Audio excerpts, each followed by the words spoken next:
धूप में चलोगी तो ढल जाओगी। चलो हम छोड़ देते हैं। अरे लो, अब तो जगह भी बना दी।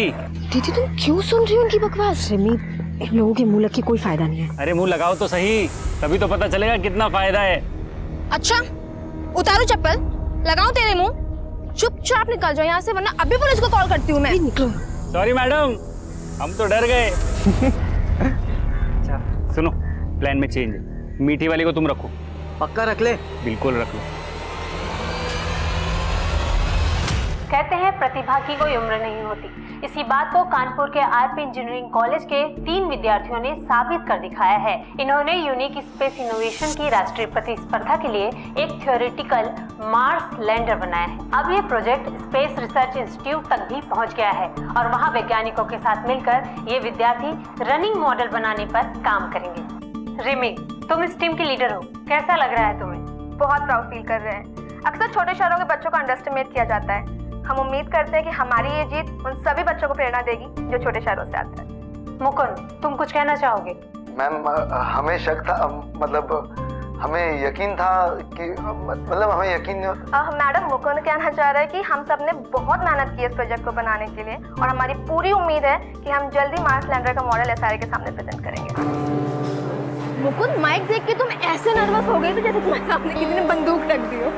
हाँ हंस लो, लेकिन अगली बार देखना, अगर माइक के सामने खड़े रहेंगे ऐसा फर्राटेदार जवाब देंगे ना कि तुम भी देखते रह जाओगे। ओके। हाँ देख लेना।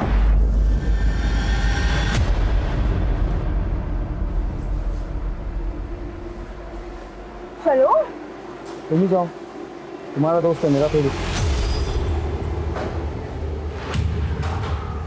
हाय। हाय। नहीं तो मुकुंद की बात पे ध्यान मत दो। चलो हमारे साथ बाकी करते हैं। हाँ। रिमी, तुम बिल्कुल फिक्र मत करो। कॉलेज में किसी भी प्रकार के भेदभाव के लिए कोई जगह नहीं है। ओके, मैं किसी न किसी प्रोजेक्ट ग्रुप में नेम के लिए जगह बना लूंगा। Thank you sir. रिमी, एक मिनट। जी सर। मैंने कैंपस प्रोजेक्ट में तुम्हारे नाम के लिए रिकमेंडेशन भेजा था। शाम तक कंफर्मेशन आ जाएगी, हो सकता है कल तक गुड न्यूज मिल जाए। Thank you so much sir, हम सच में आपके बिना ये सब कभी नहीं कर पाते। कोई बात नहीं। Thank you. सॉरी, एक्चुअली जल्दी में भूल गया। लोग सही कहते हैं, प्रोफेसर एब्सेंट माइंडेड होते हैं। ओके।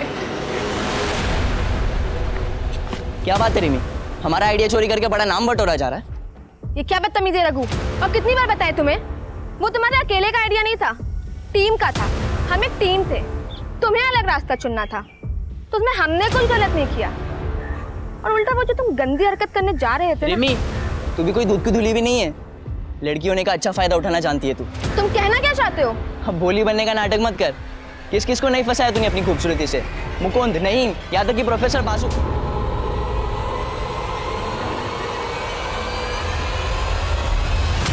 आई नहीं यार अब तक गोविंद। अबे आ जाएगी, सब्र रखो ना थोड़ा। आगे आगे आगे। सही लग रहे हैं? हाँ बिल्कुल, तुम जाओ बात करो। गोविंद का आशीर्वाद है तुम्हारे साथ, आज तुम्हारी सारी गोटियां फिट हो जाएगी। अबे रुको पंकज, गुस्सा देख रहे हो मैडम के नाक पे? आज हमारा क्या, साक्षात गोविंद का भी आशीर्वाद तुम्हारे काम नहीं आएगा। पेशेंस टेस्ट कर लिया यार लड़की ने।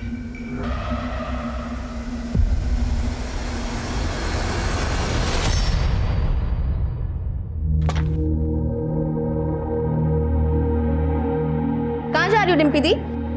घर, और कहाँ?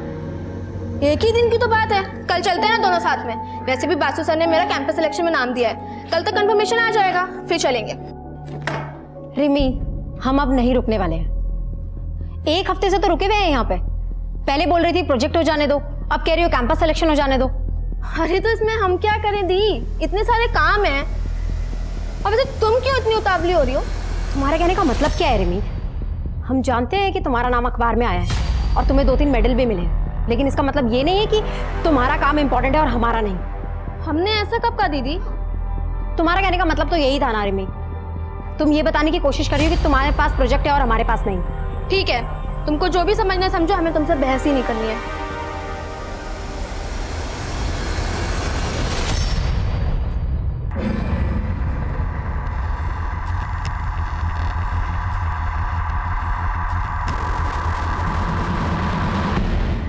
बोला था ना, she will not come. Plan successful. See you at 7:30. Bye.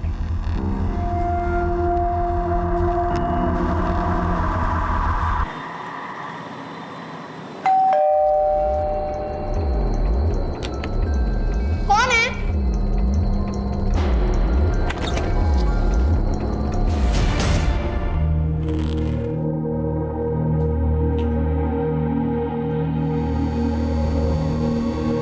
ये क्या है?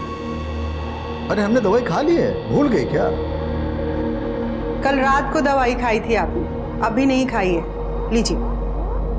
कल रात को खाई थी ऐसा? लीजिए.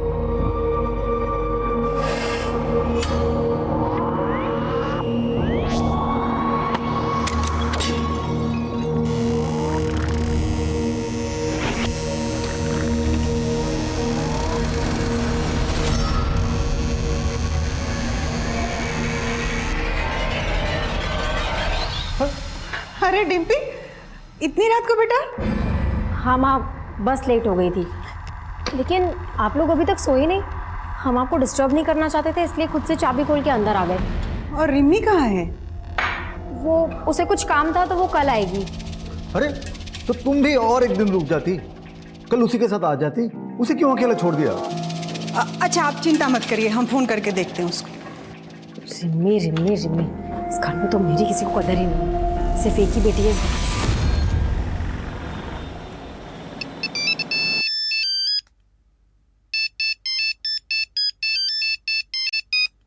प्रदीप, हेलो.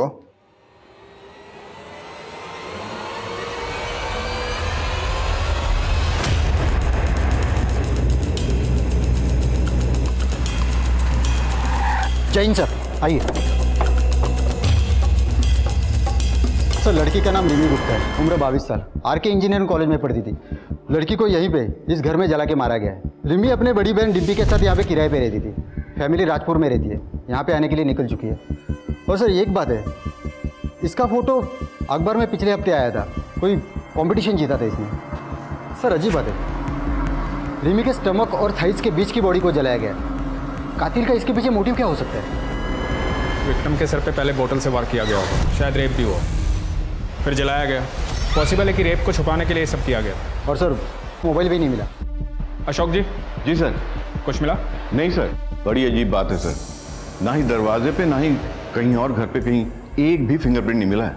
किलर बहुत शातिर है. हाँ सर, लगता है बहुत ही सावधानी से उसने सारे फिंगरप्रिंट साफ कर दिए हैं.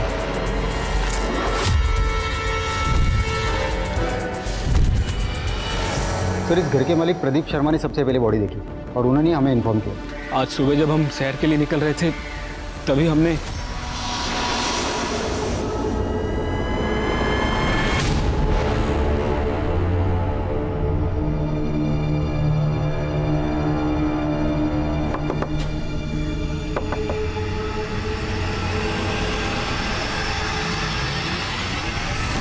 हम कसम से नहीं जानते साहब, किसने किया ये सब. हमारा इसमें कुछ लेना देना नहीं है साहब. घबरा क्यों रहे? घबराता तो गुनहगार है.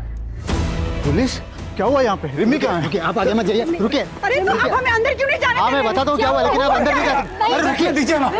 रिमी, रिमी, अरे मम्मी, मैं बहुत लकी हूँ जो आप मुझे मिले. सर डिम्पी ने बताया रिमी का फोन और लैपटॉप दोनों गायब है. और एक अजीब बात, कबर्ड पूरा खाली है. रिमी के सारे कपड़े गायब है. कपड़े? लैपटॉप और फोन गायब हो सकता, पर कपड़े कोई क्यों चुराएगा? सर पिछले 4 सालों से मेरी दोनों बच्चियां एक कानपुर में रहती है और न कभी उनके कॉलेज से न मकान मालिक से कोई शिकायत नहीं आई. और हमारी रिमी तो बड़ी होनहार लड़की थी. डिम्पी, तुम रिमी के साथ रहती थी, किसी पे कोई शक, कभी कुछ हुआ हो आजकल या पहले? हाँ सर, 2 लड़के थे, वो कर सकते हैं ऐसा काम. कौन लड़के? पंकज और गोविंद, वो हमारे पीछे पड़े रहते थे. तकरीबन 1 साल पहले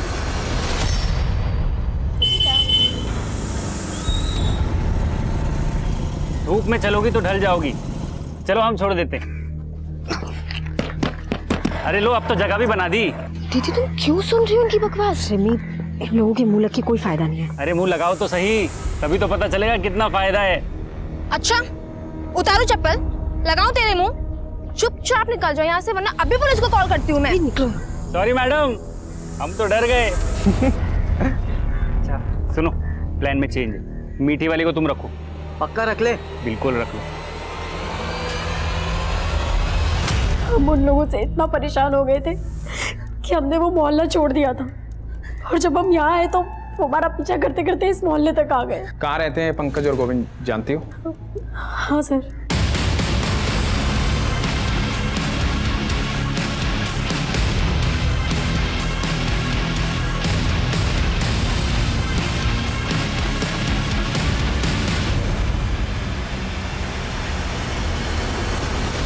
सर पंकज और गोविंद कुछ देर पहले अपना मकान खाली करके चले गए, लेकिन उनके कोचिंग इंस्टीट्यूट का पता चला है। यहाँ से उनका नेटिव एड्रेस भी पता चला है। कानपुर लखनऊ हाईवे पे उनका गाँव है सर। दोनों को घर से उठा लो और विक्टिम के दोस्तों से पूछताछ करो। सर ये सब कौन कर सकता है, इसके बारे में तो कुछ नहीं पता। और हमें तो अब तक यकीन नहीं हो रहा कि रिमी हमारे बीच में नहीं है। रिमी जैसी ब्राइट स्टूडेंट मैंने आज तक नहीं देखी। इतनी अच्छी बच्ची के साथ कोई इतना बुरा कैसे कर सकता है? हमें तो कुछ समझ में नहीं आ रहा। सर रिमी गुप्ता का फोन 2 घंटे पहले कुछ देर के लिए ऑन हुआ था, पर सर अजीब बात यह है कि लोकेशन उसी एरिया का है जहां पर वो रहती थी। क्या? एक काम करो, रिमी के फोन को सर्विलांस पे रखो, जो भी इंफॉर्मेशन आए अपडेट करो। यस सर रिमी की पोस्टमार्टम रिपोर्ट, उसका रेप हुआ था। बॉडी में डीएनए के ट्रेसेस नहीं मिले, लेकिन सर फेफड़ों में कार्बन के ट्रेसेस मिले। यानी रिमी को जब जलाया गया तब वो जिंदा था। और रिपोर्ट के मुताबिक रिमी की हत्या रात को तकरीबन 9 से 11 के बीच हुई।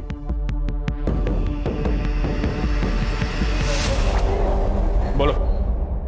सर मेरा उस लड़की से कोई लेना देना नहीं था, वो तो पंकज ही उसके पीछे पड़ा था। वो शाम को उसके घर पे भी गया था। सर आप उसी से पूछ लीजिए। आगे एक सवाल का जवाब नहीं देंगे। हमें यहाँ लाके ठीक नहीं किए। नौकरी जाएगी आपकी और इस हवलदार की भी। चाचा बड़े नेता हैं हमारे, आने दो उनको। वो फटकार मिलेगी, वो फटकार मिलेगी। चाचा और भतीजा नालायक, सच बोल। वो तो चाचा यहाँ नहीं अस्पताल में मिलने आएंगे। हम तुमको बहुत पसंद करते हैं रिमी, आई लव यू। पर हम नहीं करते। इतनी सी बात समझ क्यों नहीं आती तुमको? अब तक हम तुमको जितना परेशान किए ना, उन सबके लिए सॉरी। अगर तुम चाहते हो ना हम तुम्हें सच में माफ कर दें, तो हमको स्टॉक करना बंद कर दो बस। चलो जाओ। इसके बाद हम वहाँ से वापस आ गए। हमें नहीं पता फिर वहाँ क्या हुआ। चाचा के भतीजे। बोल, तुम दोनों ने मारा उसे, बोल। नहीं साहब, हमें कुछ नहीं पता साहब। ऐसे नहीं बोला करो।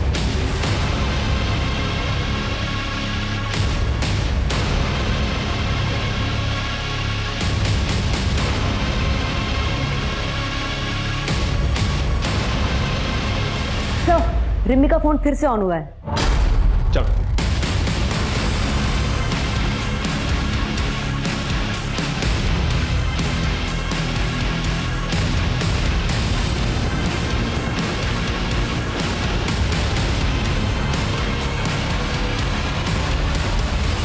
अरे पकड़ो इसे। अरे ये हमारा फोन है, फोन वापस दो। अरे रिमी दीदी का फोन अब हमारा है। अरे मेरा फोन है। पापा इन्होंने मेरा फोन ले लिया है, आप इनको बोलो ना। ये मेरा बेटा दिमाग से थोड़ा कमजोर है, प्लीज इसे छोड़ दीजिए। ये रिमी का फोन आपके बेटे के पास कैसे आया? सर आदित्य को मोबाइल फोन चोरी करके इकट्ठा करने की आदत थी, पर उस दिन पापा रिमी दीदी। रिमी दीदी।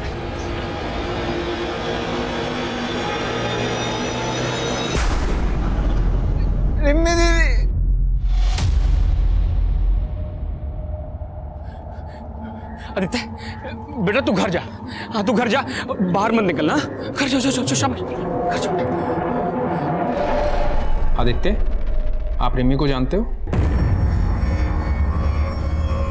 रिमी दीदी? हाँ रिमी दीदी। क्या किया आपने उनके साथ?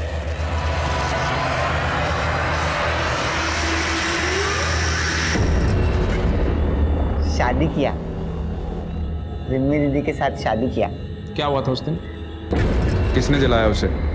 किसी को देखा था वहाँ? सब जल गया, सब जला दिया। आदित्य देखो नहीं नहीं नहीं, हाथ मत लगा रहा, हाथ मत लगा रहा, दूर दूर दूर, हाथ मत लगा रहा। बस कीजिए ना सर, देखिए ना हमारे बच्चे की तबीयत खराब हो रही है सर।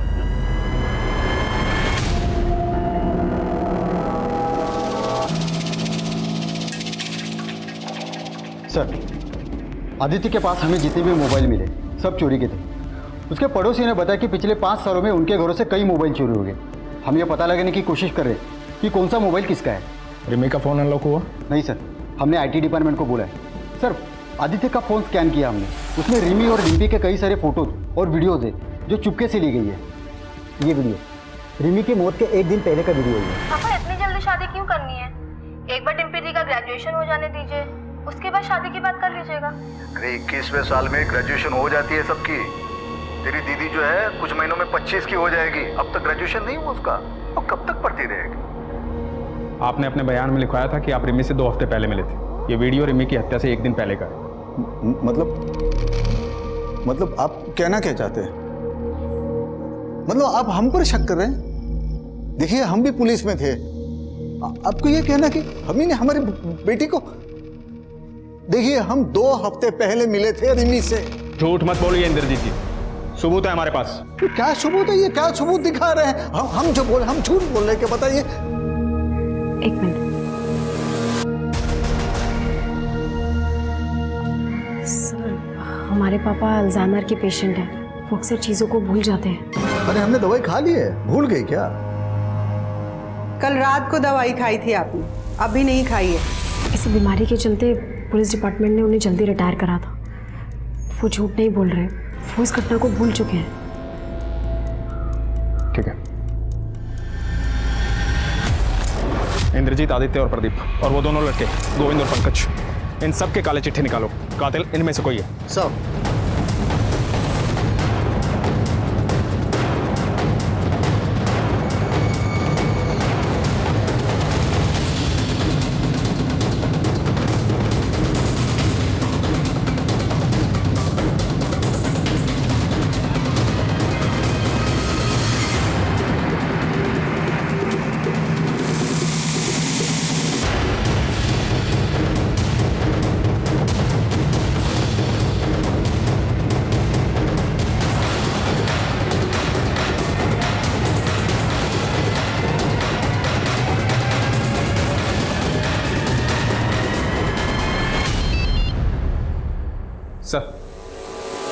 सर हम कोशिश कर रहे हैं सर।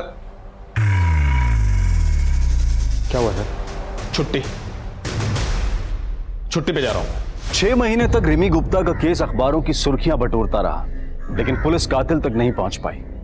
अब पुलिस की क्षमता पर सवाल उठने लगे थे। हालात की गंभीरता को देखते हुए सीनियर ऑफिसर्स ने इस केस को एक स्पेशल इन्वेस्टिगेटिंग डिपार्टमेंट को सौंपने का फैसला लिया। पहली टीम के मुताबिक रिमी घर में अकेली थी और उसके सर पर किसी ने बियर की बोतल से हमला किया। अगर ये केस हमें पहले ही मिल जाता तो शायद कुछ हाथ भी लगता। अभी तो वक्त भी बहुत हो चुका है सर। आई थिंक कोई भी कॉन्क्लूसिव एविडेंस मिलना बहुत मुश्किल होगा।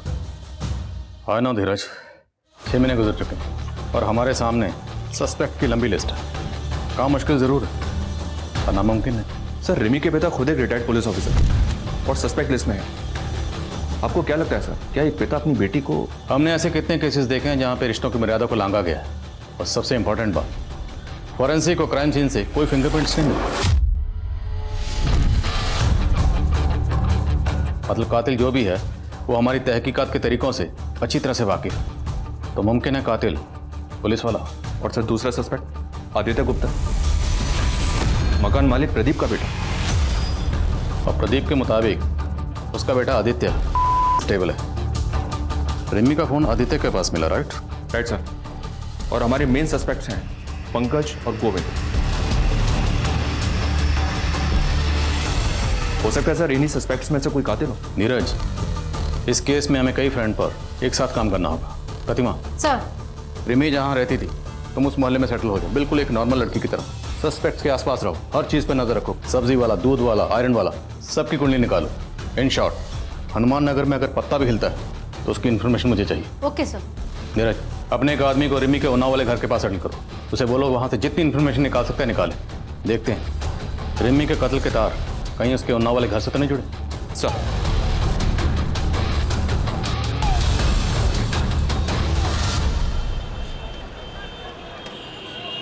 एक पिता अपनी बेटी को सपनों की ऊंची उड़ान उड़ता हुआ देखना चाहता था, लेकिन आज उसकी तस्वीर के सामने बेबस और लाचार खड़ा हुआ है।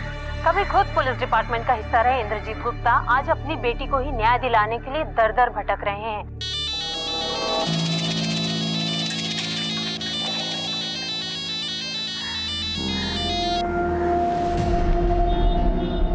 बोला था ना मुझे भी फोन मत करना, मैं खुद से करूंगी।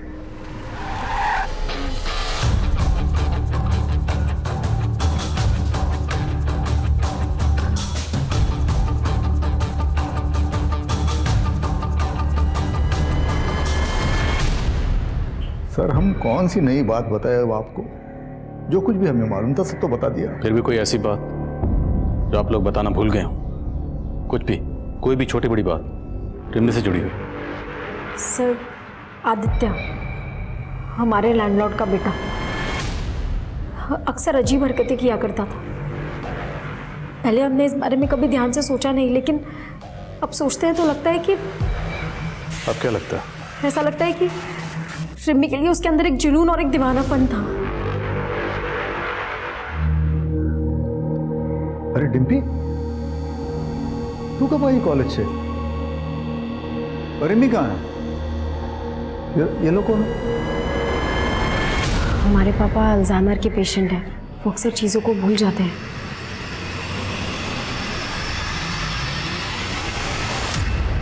अब हम क्या बताएं साहब कि हमारा बेटा आदित्य कहाँ चला गया। पुलिस में भी कंप्लेन लिखवाई है, लेकिन पुलिस भी उसको ढूंढ नहीं पा रही। चला गया मतलब?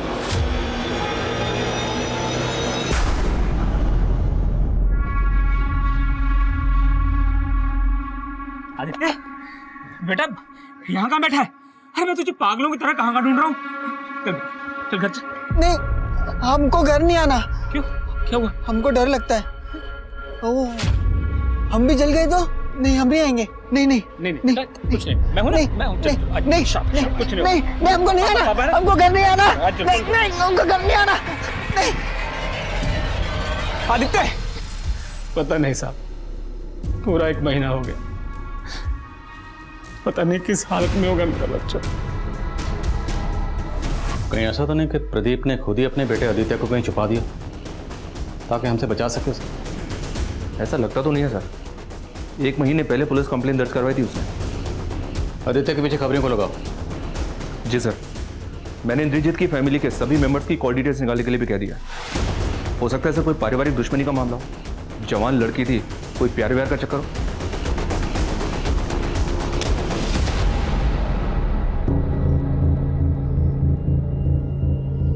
रिमी का कत्ल हनुमान नगर में हुआ, जहां पर वो किराए पर रहती थी। उस वक्त उसके पेरेंट्स उन्नाव में थे।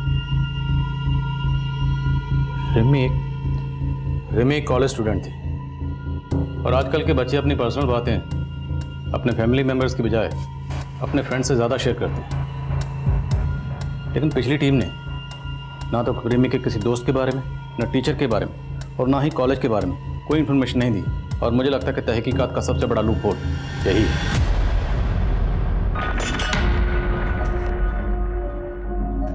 रिमी पूरे कॉलेज में बहुत फेमस लड़की थी, और मैकेनिक्स में अकेली लड़की थी वो। स्टार्टिंग में सबने उसका बहुत मजाक उड़ाया, लेकिन फिर जब हमारा प्रोजेक्ट मार्स लैंडर रिसर्च के लिए फाइनल हुआ, तब सबकी बोलती बंद हो गई। मुकुंद, क्या कॉलेज में कोई ऐसा है जो रिमी की सक्सेस से जलता था? सर रघु।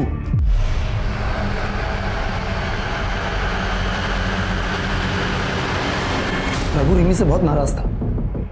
पहले वो भी हमारी टीम में था। मुकुंद, रघु हमें धोखा दे रहा है। उसने प्रोजेक्ट सबमिट भी कर दिया, लेकिन हमारा नाम ही नहीं दिया है। What? हाँ सर, हमने तुरंत एचओडी को कंप्लेंट कर दी। फिर उसके बाद हमारे मेल्स और रिसर्च दिखाए उनको। टीचर्स ने तो हमारे ग्रुप से निकाला और फिर सस्पेंड कर दिया। सर, रघु काफ़ी गुस्से लड़का है। जब हमारी टीम को फर्स्ट प्राइज मिला, वो भौंकला गया और उसने रिमी को धमकी भी दी। इसका बदला हम जरूर लेंगे। बहुत जले, अब तुमको भी जलाएंगे। पहले तुम्हारे गुरूर को तोड़ेंगे और फिर तुम्हें। तो ये बात तुमने पुलिस को क्यों नहीं बताई?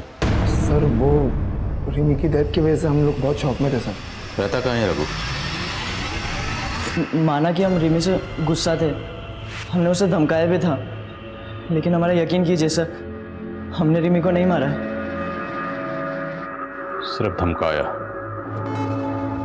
हम भी तड़पे हैं, अब तुमको भी तड़पाएंगे। नहीं सर, हमने रिमी को नहीं मारा है सर। सर हमारा यकीन कीजिए सर, हमने रिमी को नहीं मारा है,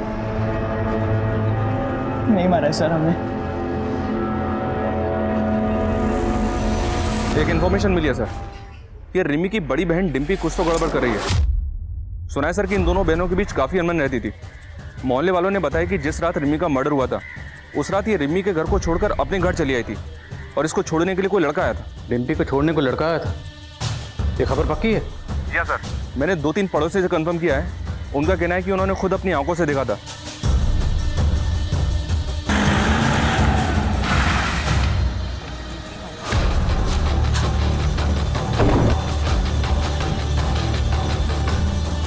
डिम्पी झूठ मत बोलना, कातिल की रात तुम किस लड़के के साथ थे? सब हम किसी लड़के के साथ नहीं थे, हम तो सीधा कानपुर से बस लेके अपने घर आए हैं। लगता है तुम्हें भी अपने पापा की तरह भूलने की आदत हो गई। लेकिन एक बात याद रखना, जितना ज्यादा झूठ बोलोगी उतना ज्यादा फंसोगी। सर हम उस रात अपने बॉयफ्रेंड नील के साथ थे। कानपुर से कितने बजे निकले? शाम को 7 बजे। घर कितने बजे पहुंचे? करीबन 12 बजे। हमारी बहन रिमी का कत्ल हुआ 9 से 11 के बीच। इस बीच कहाँ थे? वो नील का जन्मदिन था, हम उसी के साथ थे। सर उस रात हमारा जन्मदिन था, तो मैंने और डिम्पी ने डिसाइड किया कि हम दोनों मेरे घर पर कुछ टाइम स्पेंड करेंगे और उसके बाद मैं अपनी गाड़ी से डिम्पी को उसके घर उन्नाव छोड़ दूंगा।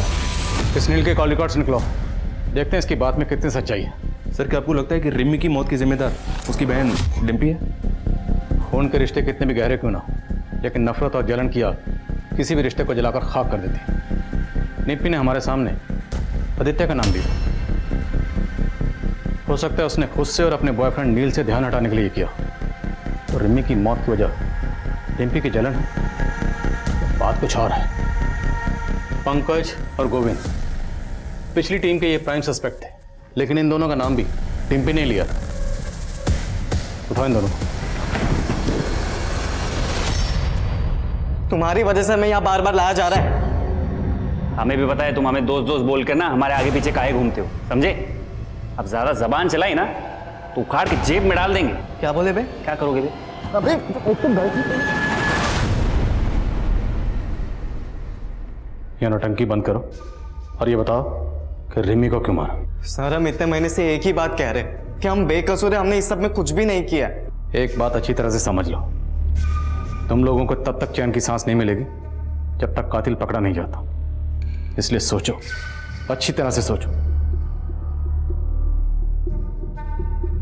सर एक लंबा सा लड़का था जिसका रिमी के घर पे आना जाना लगा रहता था हमेशा, और सर जिस दिन ये सब कुछ उस दिन शाम को भी आया था वो।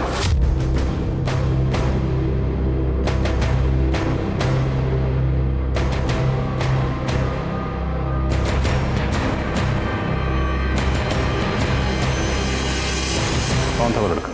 सर हमें पता नहीं, लेकिन हमने ये बात पहले भी पुलिस को बताई थी, लेकिन किसी ने हमारी बात ही नहीं सुनी। स्केच बनवा सकते हो उसका? नहीं सर, मैं उसकी स्केच नहीं बनवा सकता। मैं उससे काफ़ी दूरी पे खड़ा था और उसका पीठ था मेरी तरफ, लेकिन सर वो लंबा था और उसके पास एक AKS ब्रांड की बाइक थी।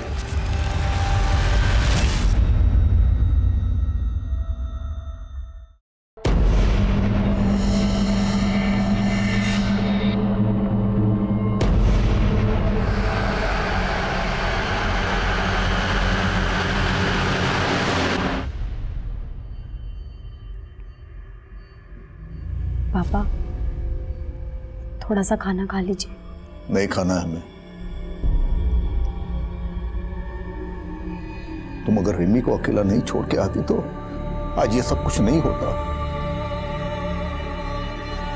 लेकिन इसे आके उस लड़के के साथ आवारागर्दी जो करनी थी, छोड़ा ये हमारी रिमी को अकेला। इसी की वजह से हुआ है सब कुछ, इसी की वजह से। वो खाना खिला रही है हमें।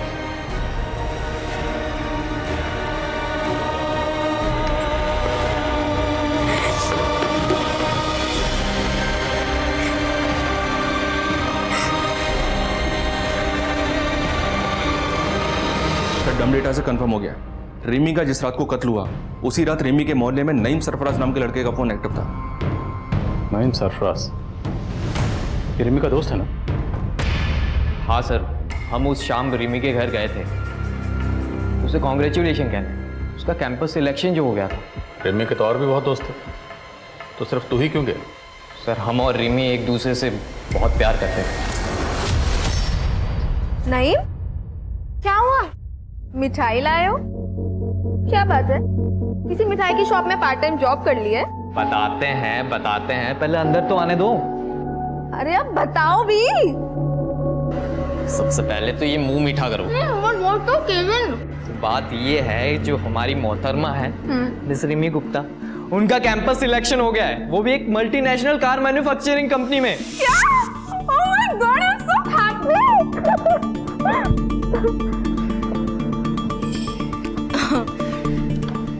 थैंक यू बताने के लिए। चलो अभी तुम जाओ। सुन बे हीरो, अगर तू और झूठ बोलेगा ना तो यहाँ से नहीं निकल पाएगा। अब सच बोलेगा या हम सच बुलवाएं? सर हम सच कह रहे हैं। भाजी ले लो, सब्जी ले लो। बहन जी, हमारे बेटे को काम पे रख लो ना। नहीं नहीं, अब मुझे किसी भी काम की जरूरत नहीं है। रख लो बहन जी, पैसे की बहुत जरूरी है। सब ऐसे ही बोलते हैं। मेरे सामने बैठ के रोता था राजू, देखो क्या हुआ, 2 महीने का एडवांस लेकर भाग गया। अरे सीता दीदी, तुम्हें भी कोई बेवकूफ़ बना सकता है? ये बात मैं नहीं मान सकती। मैं भी ऐसा ही सोचती थी कि मुझे कोई नहीं बना सकता है, पर ये राजू बड़ा ही चालाक निकला। कौन है ये महान हस्ती? जरा मुझे भी दर्शन कराओ उस राजू के। अरे 8-10 महीने पहले रहने आती ना, तो उस कमीने राजू के दर्शन करा देती मैं तुमको। मतलब 8-10 महीने पहले वो भाग गया? नहीं नहीं, ये कोई 6-7 महीने पहले चला गया था। बड़ा ही लड़कीबाज था।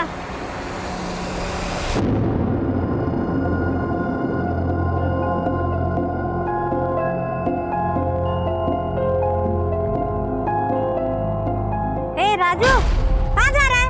काम नहीं करना?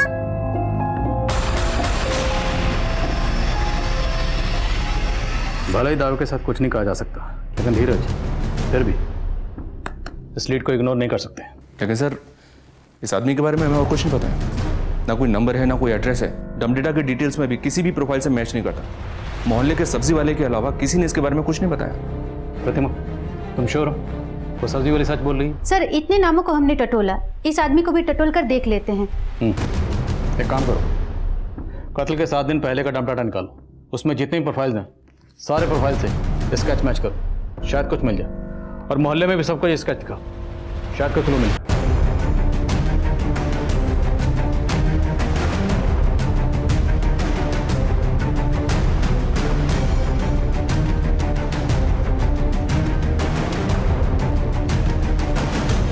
सर, राजू से मिलता जुलता एक आदमी मुंबई के सीसीटीवी में चोरी करता हुआ कैप्चर हुआ है। मुंबई पुलिस ने इसके साथी को तो पकड़ा, पर यह भाग गया। मुमकिन है यही शख्स रिमी का कातिल हो। हमें मुंबई चलना होगा। ये उस चोरी का सीसीटीवी फुटेज बहुत ही ग्रेनी है, पर शायद आपके काम आ जाए। और एक बात, आप जिसे राजू कह रहे हैं उसका असली नाम योगेंद्र है। उसी का साथी गौतम ने हमें खुद बताया। हम गोरखपुर के रहने वाले हैं साहब, और योगेंद्र हमसे कुछ महीनों पहले कानपुर के स्टेशन पे मिला था। और योगेंद्र बालीपुरवा देवरिया का रहने वाला है, और उसी के आसपास हमारा गांव भी पड़ता है, तो इसी बात पे दोस्ती हो गई। और योगेंद्र ही हमको मुंबई लाया था, चोरी का प्लान बनाया था। खुद तो पूरा माल लेके फरार हो गया और हम फंस गए यहाँ। बालीपुरवा में कहाँ रहता है? एड्रेस मालूम है उसका? नहीं साहब, ना हमने कभी पूछा और ना कभी उसने बताया। सर, यहाँ बालीपुरा में पता किया तो पता चला कि स्केच में मिले हुए आदमी का नाम व्यास साहू है, लेकिन इसने 3 साल पहले इस गांव को छोड़ दिया था। इसकी स्टोरी काफ़ी इंटरेस्टिंग है सर। कहते हैं व्यास एक नाजायज़ औलाद है, और इसी वजह से इसका बाप इसकी माँ को बहुत पीटता था। व्यास ने बचपन में ही अपराध की दुनिया में कदम रख दिया था। लेकिन सर, व्यास की माँ मालती का कहना है कि वो पिछले कई सालों से इसके टच में नहीं है। व्यास की माँ मालती का कॉल रिकॉर्ड से निकलो और उसका फ़ोन सर्विलेंस पे डालो। हो सकता है वो हमसे झूठ बोल रही है। Okay sir.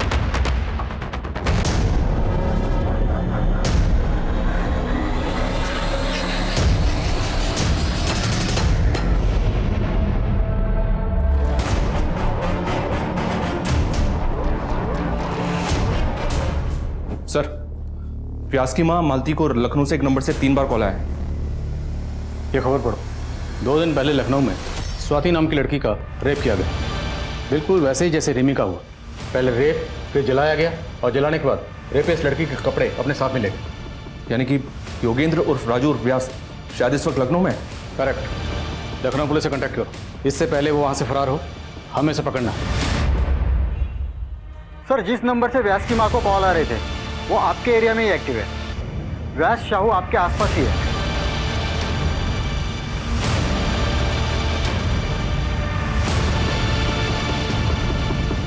सर वो आ रहा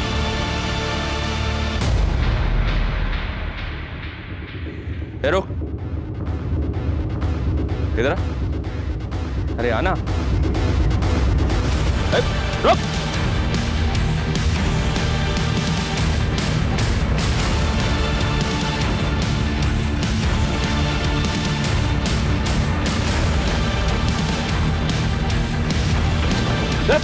उधर।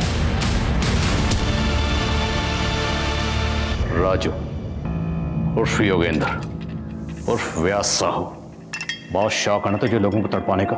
अब तू तड़पेगा। क्या बिगाड़ा था उन लड़के ने तेरा? क्यों मारा उन्हें? पता नहीं साहब, हमको मजा आता था। हम सोचे कि सब लोग अपने मन का करते हैं तो हम भी करेंगे, इसीलिए किया सब। रिमी, उसे क्यों मारा और कैसे मारा? वो पसंद आ गई थी साहब हमको। एक दिन हम उस लड़की के घर के बाहर खड़े थे, हमने देखा कि उसकी बहन सामान लेके बाहर जा रही थी। तो चले गए साहब उसके घर में। कौन है?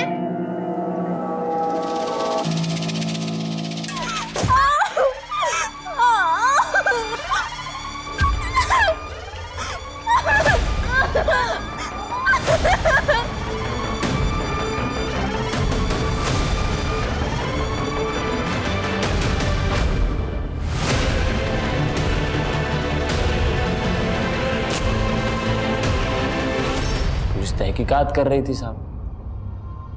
तो हम कुछ दिन के बाद की ट्रेन पकड़ के मुंबई पहुंच गए। तो कानपुर स्टेशन पे हमारी मुलाकात हुई गौतम से। हम दोनों ने मिलकर खूब चोरियां की साहब। तो जो कीमती सामान चुराता था उसका क्या करता था? वो तो हम लोकल चोर बाजार में बेच देते थे साहब।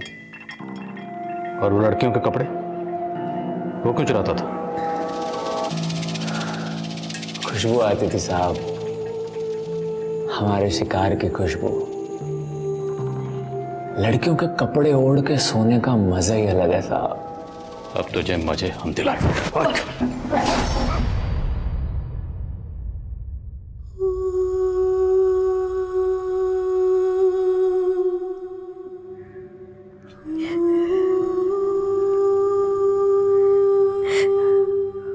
मुझे माफ कर दीजिए पापा।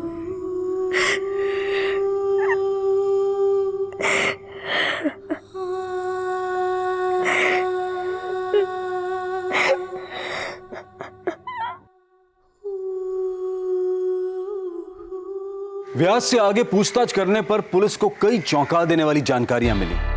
व्यास ने अलग अलग शहरों में 10 लड़कियों का बलात्कार और कत्ल किया था। उसके घर से तकरीबन 200 लड़कियों की ड्रेसेस बरामद हुई। व्यास की मानसिक स्थिति की भी जांच करवाई जा रही है। आदित्य के पास रिमी का फोन कहां से आया, यह भी एक राज बना हुआ था। पुलिस का अनुमान था कि शायद भागते वक्त कातिल के हाथों से फोन गिर गया होगा और आदित्य ने आदतवश उसे उठा लिया होगा। रिमी जैसी होनहार लड़की के साथ जो हुआ वो काफी अफसोसजनक है।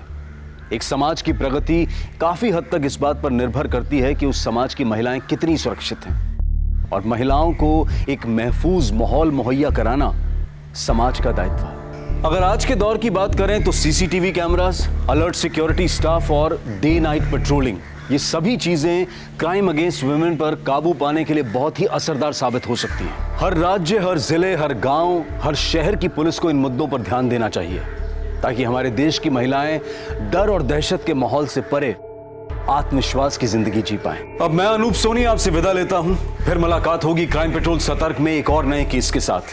तब तक अपना और अपने परिवार का ख्याल रखें, सतर्क रहें, सुरक्षित रहें और देखते रहें क्राइम पेट्रोल सतर्क। जय हिंद।